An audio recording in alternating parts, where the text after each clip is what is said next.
क्या आपने कभी सोचा है कि एक ही इंसान दो अलग अलग फाइनेंशियल सोचों के बीच कैसे उलझ सकता है? एक तरफ वो पिता जो कहते हैं पढ़ाई करो, अच्छी नौकरी लो और जिंदगी भर सिक्योर रहो, और दूसरी तरफ वो पिता जो सिखाते हैं पैसे के लिए मत काम करो, पैसे को अपने लिए काम करना सिखाओ। यही है रिच डैड पुअर डैड की असली कहानी। एक ऐसी सोच की टकराहट जिसने लाखों लोगों की फाइनेंशियल सोच को झकझोर कर रख दिया।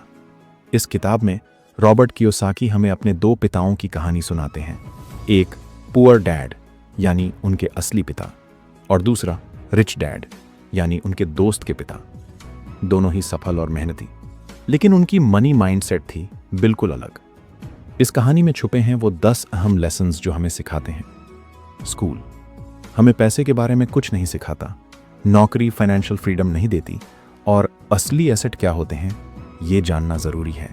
तो अगर आप भी अपनी सोच को बदलना चाहते हैं, इनकम से आगे बढ़कर वेल्थ बनाना चाहते हैं, तो इस वीडियो को आखिर तक जरूर देखिए, क्योंकि आज हम एक एक चैप्टर को जोड़ते हुए समझेंगे रिच डैड पुअर डैड की वो अनमोल सीखें जो सिर्फ पैसे कमाने की नहीं बल्कि फाइनेंशियली फ्री बनने की राह दिखाती है।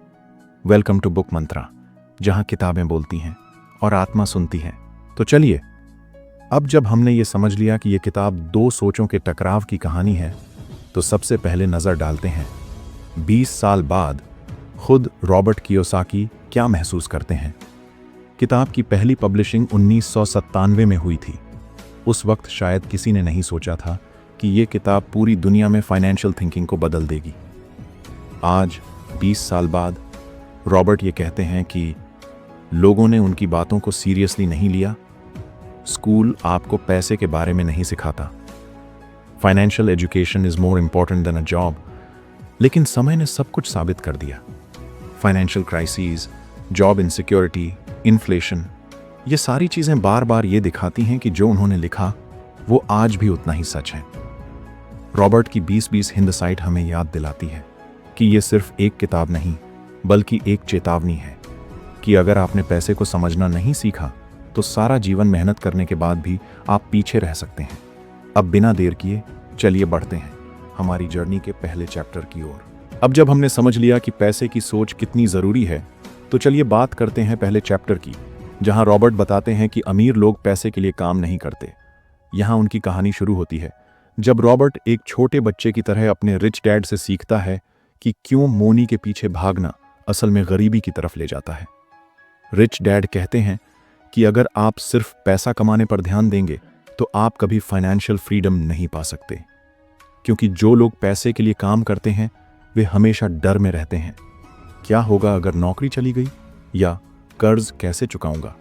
असल में अमीर लोग पैसे को अपने लिए काम करवाते हैं।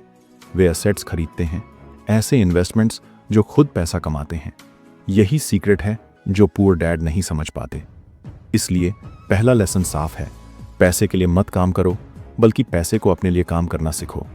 चलते हैं आगे अगले चैप्टर में, जहां हम सीखेंगे कि फाइनेंशियल लिटरेसी क्यों जरूरी है। पहले चैप्टर की सीख से हमने जाना कि पैसे के लिए काम करना मुश्किल रास्ता है। अब अगले स्टेप पर चलते हैं, फाइनेंशियल लिटरेसी यानी पैसे की समझ क्यों जरूरी है। रॉबर्ट बताते हैं कि ज्यादातर स्कूल हमें पैसे के बारे में कुछ नहीं सिखाते। हमें आय, व्यय, संपत्ति, देनदार जैसे मूलभूत सिद्धांत समझाने की जरूरत होती है। अगर हम वित्तीय साक्षरता नहीं सीखेंगे तो चाहे हम कितनी भी मेहनत करें, पैसा हमेशा हमारे हाथ से फिसलता रहेगा। कई लोग अपनी कमाई में फंसे रहते हैं और डेट्स बढ़ाते रहते हैं। यहां रॉबर्ट ये एम्फसाइज करते हैं कि एसेट्स और लायबिलिटीज में फर्क समझना बहुत जरूरी है। एसेट्स वो होते हैं जो पैसे देते हैं, जबकि लायबिलिटीज पैसे छीन लेते हैं। इस चैप्टर में हमें समझ आता है कि सही नॉलेज के बिना अमीर बनना मुश्किल है। इसलिए फाइनेंशियल एजुकेशन पर ध्यान देना हमारी सबसे पहली जरूरत है। अब चलिए आगे बढ़ते हैं अगली सीख की ओर, कैसे हम अपने बिजनेस यानी एसेट्स पर ध्यान दें। अब जब हम समझ गए कि फाइनेंशियल लिटरेसी कितनी जरूरी है, तो अगली सीख है अपने बिजनेस पर ध्यान दो। रॉबर्ट बताते हैं कि ज्यादातर लोग अपनी नौकरी को ही अपना बिजनेस समझ लेते हैं, लेकिन यह भूल है। असल में हमें अपनी इनकम के अलावा ऐसे एसेट्स बनाने चाहिए जो हमें पैसा देते रहें। रिच डैड की एडवाइस है कि हम अपनी फाइनेंशियल फाउंडेशन मजबूत करें, अपने एसेट्स को बढ़ाएं न कि सिर्फ पेचेक पर निर्भर रहें। यहाँ एसेट का मतलब सिर्फ दुकान या कंपनी नहीं है, बल्कि वो कुछ भी हो सकता है जो पैसे कमाता है, जैसे rental property, stocks, intellectual property. Mind your own business का मतलब है अपनी फाइनेंशियल जिंदगी को अपने हाथ में लेना, न कि दूसरों की नौकरी पर निर्भर रहना। इस लेसन से हमें पता चलता है कि पैसिव इनकम बनाने के लिए हमें अपनी सोच बदलनी होगी और अपने एसेट्स बढ़ाने होंगे। अब बढ़ते हैं आगे। इतिहास से सीखते हैं कि टैक्सेस और कॉरपोरेशंस का पैसा कमाने में क्या रोल है। अब तक हमने सीखा कि पैसे के लिए काम करना बंद कर पैसे को अपने लिए काम करवाना है और अपने बिजनेस यानी एसेट्स पर ध्यान देना है। अब आगे बढ़ते हैं और समझते हैं कि टैक्स और कॉरपोरेशन का पैसा कमाने में कितना बड़ा रोल होता है।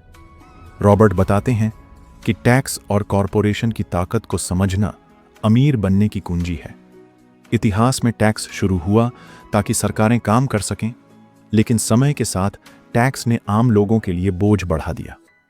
कॉरपोरेशन अमीरों को टैक्स से बचने और अपने पैसे को बढ़ाने में मदद करती हैं, क्योंकि वे कानून का इस्तेमाल करके अपने पैसे को टैक्स से सुरक्षित रखते हैं। यहाँ रॉबर्ट कहते हैं कि आम आदमी टैक्स के बोझ तले दब जाता है, जबकि अमीर टैक्स की समझ से अपने वेल्थ को बढ़ाते हैं। इसलिए फाइनेंशियल एजुकेशन में टैक्स और कॉरपोरेशन की समझ भी बहुत जरूरी है। अब बढ़ते हैं अगले चैप्टर की ओर, जहां हम सीखेंगे अमीर लोग पैसे कैसे बनाते हैं। अब तक हमने जाना कि टैक्स और कॉरपोरेशन की ताकत को समझना कितना जरूरी है। अब आगे बढ़ते हैं अगले चैप्टर की तरफ, जहां रॉबर्ट बताते हैं कि अमीर लोग पैसे को कैसे पैदा करते हैं, या कहें तो अमीर पैसे ईजाद करते हैं। रिच डैड की ये सबसे खास सीख है कि पैसा सिर्फ काम करके कमाया नहीं जाता, बल्कि समझदारी से अपॉर्चुनिटीज ढूंढकर नए आइडियाज से पैसा बनाया जाता है। अमीर लोग जोखिम लेते हैं और इन्वेस्टमेंट, बिजनेस, इनोवेशन के जरिए नए रास्ते बनाते हैं। वे अपने क्रिएटिविटी और फाइनेंशियल नॉलेज का इस्तेमाल करके नए एसेट्स बनाते हैं। इस चैप्टर में रॉबर्ट ये भी बताते हैं कि डर और शक से बाहर आना बहुत ज़रूरी है। अगर आप सोचते रहेंगे कि पैसा कैसे नहीं बनेगा, तो कभी पैसे का निर्माण नहीं कर पाएंगे। इसलिए पैसे के पीछे भागने की बजाय उसे खुद पैदा करने की कला सीखनी होगी। अब चलते हैं अगले चैप्टर की ओर, जहां हम सीखेंगे काम को सीखने के लिए कैसे इस्तेमाल करें। अब तक हमने जाना कि अमीर पैसे खुद इजाद करते हैं। अगली सीख है काम करो सीखने के लिए, पैसे के लिए नहीं। रॉबर्ट बताते हैं कि ज्यादातर लोग केवल पैसे कमाने के लिए काम करते हैं, लेकिन असली सीख तब होती है जब हम काम को अनुभव और ज्ञान हासिल करने का मौका समझें। रिच डैड ने रॉबर्ट को सिखाया कि अलग अलग स्किल्स सीखना जरूरी है, जैसे कम्युनिकेशन, सेल्स, मार्केटिंग, इन्वेस्टिंग। ये स्किल्स हमें हर परिस्थिति में फाइनेंशियल डिसीजंस लेने में मदद करती हैं।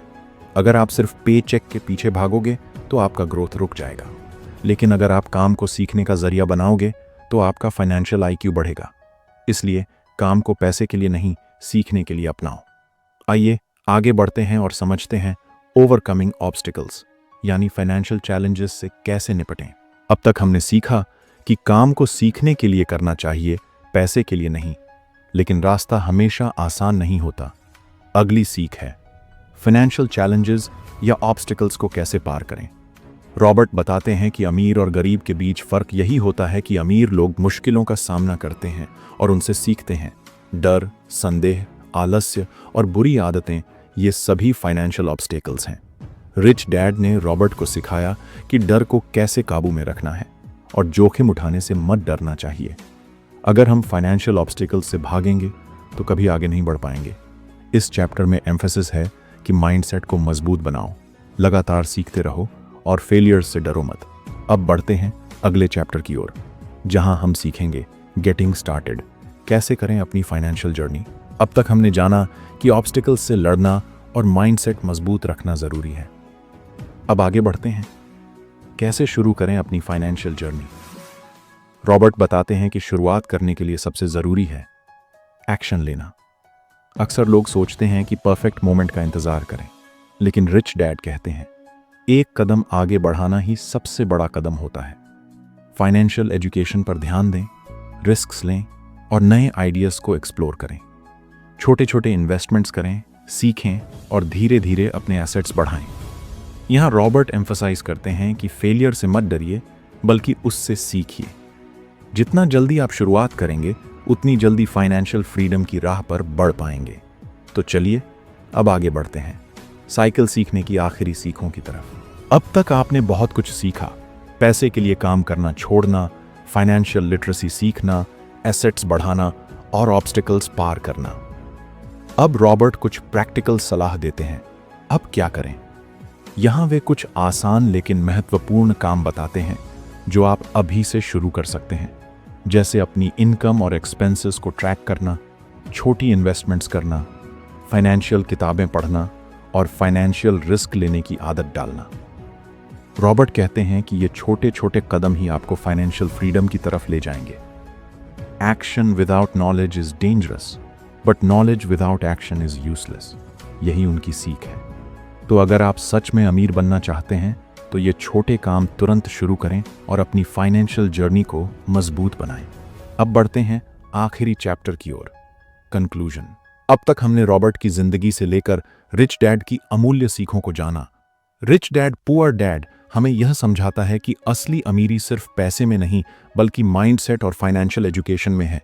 यह किताब हमें सिखाती है कि पैसे के लिए काम करना छोड़कर पैसे को अपने लिए काम करना सीखना बहुत ज़रूरी है। फाइनेंशियल लिटरेसी के बिना हम कभी फाइनेंशियल फ्रीडम हासिल नहीं कर सकते। हमने जाना कि एसेट्स और लायबिलिटीज़ में फ़र्क समझना, अपने एसेट्स पर ध्यान देना, टैक्स और कॉरपोरेशन की ताकत को समझना और पैसे को खुद ईजाद करना कितना महत्वपूर्ण है। डर, संदेह और मुश्किलों का सामना करते हुए लगातार सीखते रहना और अपने आप को बेहतर बनाते रहना ही सफलता की कुंजी है। अब सबसे ज़रूरी है कि आप जो कुछ भी सीखे हैं उस पर अमल करें। स्मॉल स्टेप्स लें, फाइनेंशियल नॉलेज बढ़ाएं और अपनी फाइनेंशियल जर्नी शुरू करें।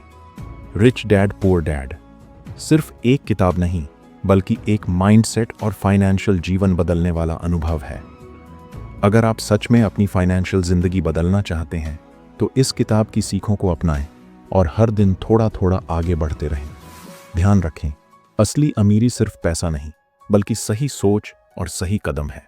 दोस्तों, आज हमने रिच डैड पुअर डैड की अमूल्य सीखों को समझा। ये किताब हमें सिखाती है कि असली अमीरी माइंडसेट और सही फाइनेंशियल नॉलेज से आती है। अगर आप भी अपनी फाइनेंशियल जिंदगी बदलना चाहते हैं तो इन बातों को ज़रूर अपनाएं। अगर आपको ये समरी पसंद आई हो तो कृपया वीडियो को लाइक करें, अपने दोस्तों के साथ शेयर करें और हमारे चैनल को सब्सक्राइब करना ना भूलें। आपकी सब्सक्रिप्शन और सपोर्ट से हमें ऐसी और अच्छी किताबों की समरीज लाने में मदद मिलती है। नीचे कमेंट में बताएं कि अगली कौन सी किताब की समरी आप देखना चाहते हैं और इस वीडियो के बारे में अपनी राय ज़रूर दें। आपकी फीडबैक हमारे लिए बहुत मायने रखती है। हमारे साथ जुड़ें, सीखें और बढ़ें, क्योंकि नॉलेज ही असली ताकत है। दिस इज़ बुक मंत्रा, जहां किताबें बोलती हैं और आत्मा सुनती है।